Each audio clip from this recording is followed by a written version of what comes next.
Bonjour, cette vidéo a pour but de vous rappeler un petit peu les méthodes pour trouver l'ensemble de définitions d'une expression mathématique. Vous avez trois formules ici, donc qui vont représenter trois cas différents. La première formule, 1 sur x-7. Pour vulgariser, quand je vous demande l'ensemble de définitions d'une expression mathématique, l'idée c'est de trouver l'ensemble des x qui permettent d'effectuer le calcul. Ici, j'ai la fonction qui a x associe 1 sur x-7. La seule chose qui est interdite, c'est que votre dénominateur, votre x-7 qui est ici, soit égal à 0. Je vous rappelle, il est interdit de diviser par 0. Donc première condition, rédaction, vous allez écrire comme ça, f de x est défini pour x-7 différent de 0. x-7 différent de 0, ça veut dire tout simplement que x, la seule valeur qui m'embête, c'est 7. 7 moins 7, 0, j'ai donc pas le droit de prendre x égale 7. Maintenant, il faut être capable de rédiger la réponse. L'ensemble de définitions. Quel est l'ensemble de définitions?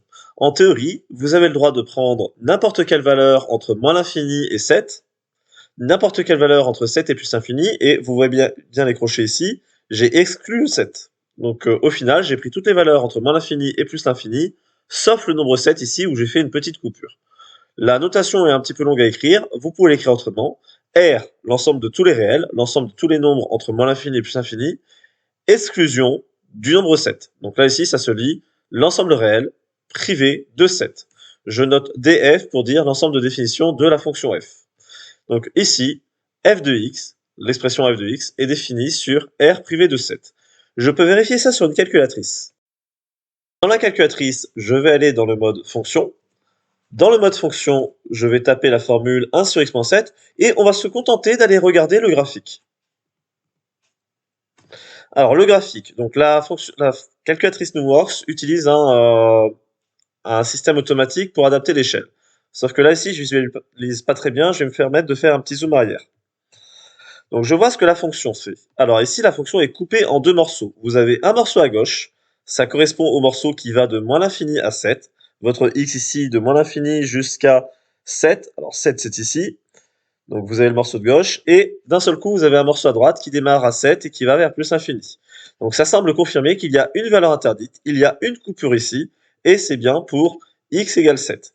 Vous pouvez au passage essayer de demander à la calculatrice dans le menu calcul, si vous le souhaitez, de calculer, donc en utilisant var, fonction, f de x, et de lui demander de calculer f de 7. Elle va vous dire, je ne connais pas la valeur. Bon, là, si j'ai utilisé le mode calcul, vous auriez pu aussi utiliser dans fonction, aller sur le tableau, et là, ici, elle était déjà marquée. Pour 7, la formule n'est pas définie. Elle n'est pas capable de faire le calcul. Confirmation de la réponse. N'importe quel x est valable, sauf 7. La deuxième formule. Cette fois-ci, il n'y a pas de division. Vous avez juste une racine carrée. La seule condition pour une racine carrée, c'est que le nombre qui est à l'intérieur doit être obligatoirement positif. Quand je dis positif, le nombre 0 est considéré comme positif. Donc là, ici, j'ai écrit g de x est défini pour x carré plus 5x moins 6 supérieur ou égal à 0. Racine carrée de 0, ça existe. Racine carrée de 2, ça existe. Racine carrée de moins 5, ça n'existe pas.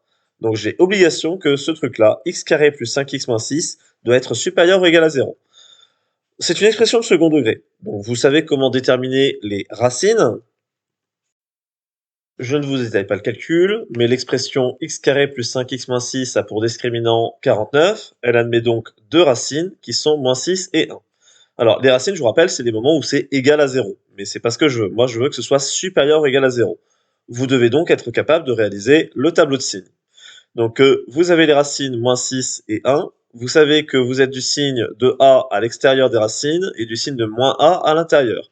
Donc ça, vous le savez, grâce au coefficient de x carré, c'est 1. Donc c'est une parabole tournée vers le haut. Tournée vers le haut, donc elle fait d'abord plus, elle descend moins, elle remonte plus. Ma fonction est définie quand vous êtes supérieur ou égal à 0, c'est-à-dire quand vous avez du plus. Donc je n'ai plus qu'à écrire ma conclusion. L'ensemble de définitions de la fonction g, que je note dg, va de moins l'infini à moins 6, vu que là ici j'ai bien du plus, je voulais que ce soit positif, union de 1 à plus l'infini. Alors là ici, j'ai très mal noté ma réponse, parce que là ici j'ai exclu le moins 6. Alors que là ici en moins 6, ça fait 0. Donc en 0, il n'y a pas de souci, la valeur est autorisée. Vraiment 1, quand je remplace x par 1, le résultat est 0. X carré plus 5x moins 6 fera 0. Donc ici j'aurai racine de 0, je peux le calculer. Donc ensemble de définition, moins l'infini jusqu'à moins 6 inclus, union, 1 jusqu'à plus infini, donc 1 étant inclus. Comme tout à l'heure, je peux demander à la calculatrice une vérification de la réponse. Sur ma calculatrice, donc ici, je vais désactiver la fonction précédente. Je vais demander à ce que celle-ci soit affichée. Et je vais demander, comme tout à l'heure, le graphique. Alors, je vais me mettre ici en mode automatique pour qu'il ajuste l'échelle. Alors, et vous voyez que la courbe, elle est coupée en deux parties. Alors, vous avez la partie gauche ici, donc qui correspond au début de votre réponse. On l'avait dit, il y a une première zone entre moins l'infini et moins 6 qui est validée. Cette formule peut se calculer pour un x entre moins l'infini et moins 6. Votre partie qui est ici. Entre moins 6 et 1, le nombre est négatif. La racine d'un nombre négatif n'existe pas, donc c'est normal ici que vous ayez une énorme coupure. Et ensuite, deuxième partie, entre 1 et plus l'infini, donc j'ai de nouveau du positif, donc c'est-à-dire que la racine est calculable, et vous voyez ici, vous avez une deuxième partie de courbe ici qui commence à x égale 1, et qui va aller jusqu'à x autant que l'on souhaite, et c'est calculable. Donc la calculatrice confirme l'ensemble de définitions annoncées. La dernière fonction, donc celle-ci, elle cumule les deux conditions. Vous avez une grosse racine carrée ici, et vous avez un nombre au dénominateur. Vous avez donc double condition. Le nombre qui est ici sous une racine carrée doit obligatoirement être positif. Alors tout à l'heure, j'avais accepté 0. Sauf que là, ici, si j'accepte 0, ça me ferait 1 sur racine de 0. 1 sur racine de 0, ben, ça ferait 1 sur 0, et je n'ai pas le droit de diviser par 0. Donc contrairement à tout à l'heure, ici, c'est strictement supérieur. Vous n'avez pas le droit d'être égal à 0. Moins 3x carré plus 5x, j'ai oublié le x ici, moins 9 doit être strictement supérieur à 0. Je fais comme tout à l'heure, je calcule mon discriminant. Le discriminant ici est égal à moins 83.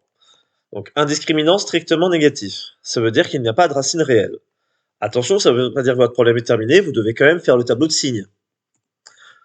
Sauf que quand il n'y a pas de racine, ça veut dire que vous ne coupez jamais le zéro. Votre polynôme de second degré va toujours donner un résultat de même signe. Pour connaître le signe ici, c'est facile, vous regardez le signe devant x carré, moins 3. Donc là ici, j'ai une parabole tournée vers le bas qui ne coupe jamais l'axe des abscisses, elle va tout le temps rester dans le négatif. Malheureusement, moi j'avais dit que je voulais absolument moins 3x carré plus 5x moins 9 strictement supérieur à 0, sauf que ça n'arrive jamais. Comme ça n'arrive jamais, j'en déduis que l'expression h de x n'est définie pour aucune valeur de x. Dans cette formule, vous pouvez remplacer x par n'importe quoi, ce calcul ne pourra jamais être réalisé. L'ensemble de définition est donc l'ensemble vide. Ensemble vide, hein, le symbole avec le zéro barré. On aurait pu s'en douter, vous avez dû vous poser des questions si vous l'avez testé sur calculatrice. Je donne la formule à ma calculatrice et je lui demande de me représenter le graphique. Et là, ici, elle ne vous fait rien. C'est le vide absolu. C'est le vide absolu parce qu'elle est incapable de faire le calcul. Donc déjà là, vous pourriez vous dire, bah mince, est-ce que je l'ai bien rentré? Est-ce que j'ai bien rempli la formule? Est-ce que j'ai bien activé? Pour en être convaincu, regardons le tableau. À chaque fois, elle essaye de faire le calcul, et ce n'est jamais défini. Vous pouvez essayer de remplacer x par ce que vous voulez, moins 3,7, ça ne marche pas. Vous pouvez remplacer par n'importe quel nombre, elle ne sera jamais capable de faire le calcul. J'espère que cette vidéo vous aura aidé à être capable de trouver vos ensembles de définitions et surtout à rédiger correctement l'explication.